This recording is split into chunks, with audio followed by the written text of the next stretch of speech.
Olá, meu nome é Renato Faria e sou editor da revista Tecne.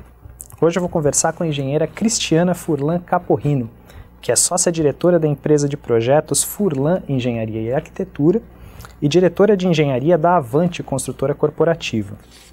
A Cristiana também é professora.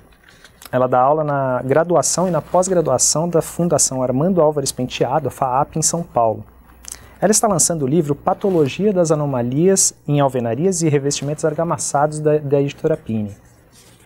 É sobre esse assunto que a gente vai conversar hoje. Bom dia, Cristiana. Bom dia. Bem-vinda ao nosso estúdio. Obrigada, o prazer é meu. Cristiana, eu queria que você contasse um pouquinho, começasse contando um pouco sobre o conteúdo do seu novo livro. A ideia desse livro é exatamente trazer as boas práticas da engenharia para a execução e projeto de alvenarias, que são uma forma de construção muito difundida, principalmente no Brasil, e temos muitas anomalias e patologias que acontecem, tanto por falha de projeto quanto por falha de execução.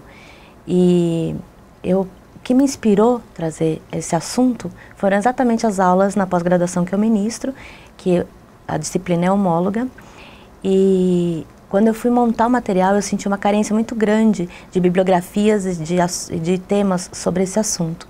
E eu acho muito importante porque gera tanto insatisfação para o usuário, quanto também muita dor de cabeça e queima um pouco a imagem dos executores, da construtora. E são coisas simples que a engenharia já tem resolvido, apenas precisa ser colocada em prática. Depois da publicação da norma de desempenho, a NBR 15575, esse assunto entrou bastante em voga.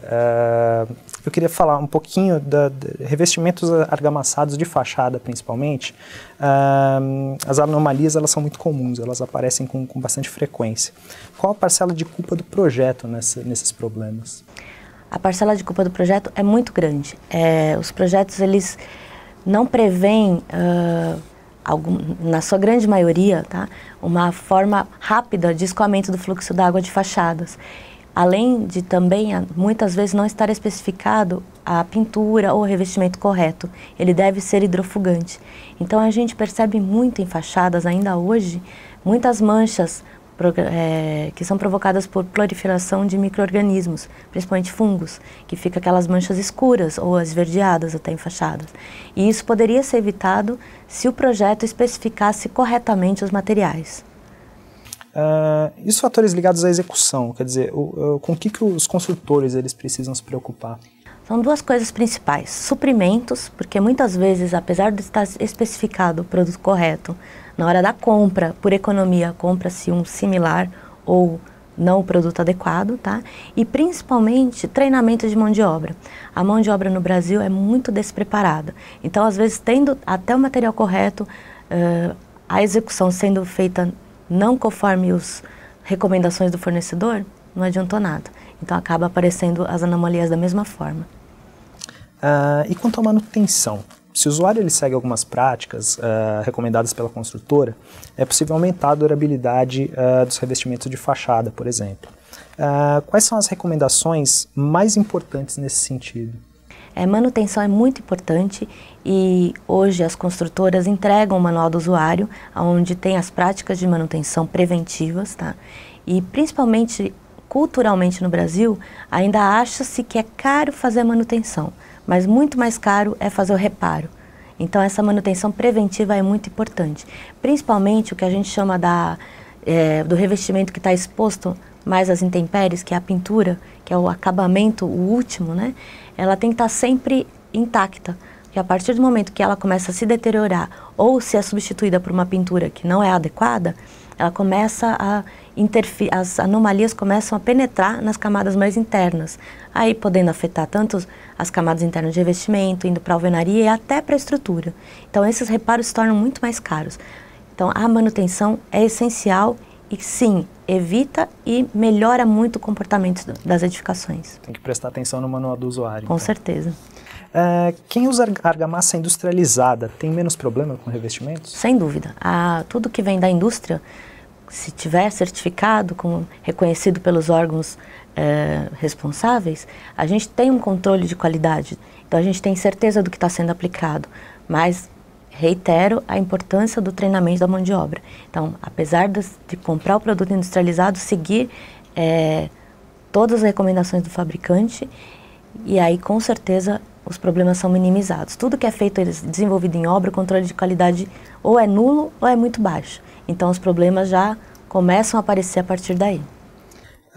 E as anomalias em alvenaria, seja ela estrutural ou não, elas ainda são bastante comuns no Brasil, apesar desse sistema ser bastante difundido por aqui.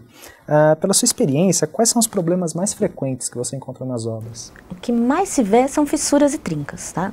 A principal causa, seja se for em alvenaria de vedação, só de fechamento, sem função estrutural, seria por execução não feita adequadamente, tá? Mas também essa falha pode estar vindo de projeto. Por exemplo, um vão que a gente tenha que preencher, é importante que tenha sido feita a modulação dos elementos que constituem a alvenaria, para que não haja quebra em obra. Essa quebra também gera futuras anomalias, tá? Mas principalmente a execução. A estrutura em si, ela tem um tempo, numa deformação inicial que ocorre. E essa deformação tem que ser aguardada para que se possa fazer o encunhamento da alvenaria, para evitar, assim, fissuras já na parte inicial, tá? Quanto à relação à alvenaria, tanto estrutural como não estrutural, a utilização de materiais inadequados. Então, a argamassa, em ambas as alvenarias, ela tem, a argamassa de assentamento, ela tem que ter uma certa resistência. E se essa resistência não for atendida, aparecem aquelas fissuras contornando os blocos, ou seja, o rompimento da argamassa. Assim também como pode acontecer o rompimento da própria alvenaria, tá? Mas aí já é um caso mais grave, no caso de alvenaria estrutural. Mas ainda as mais comuns são fissuras e trincas em alvenarias. Nós falamos aqui com a engenheira Cristiana Caporrino, que está lançando o livro Patologia das Anomalias em Alvenarias e Revestimentos Argamassados, da editora Pini. Cristiana, obrigado pela sua participação. Eu que agradeço. Até logo.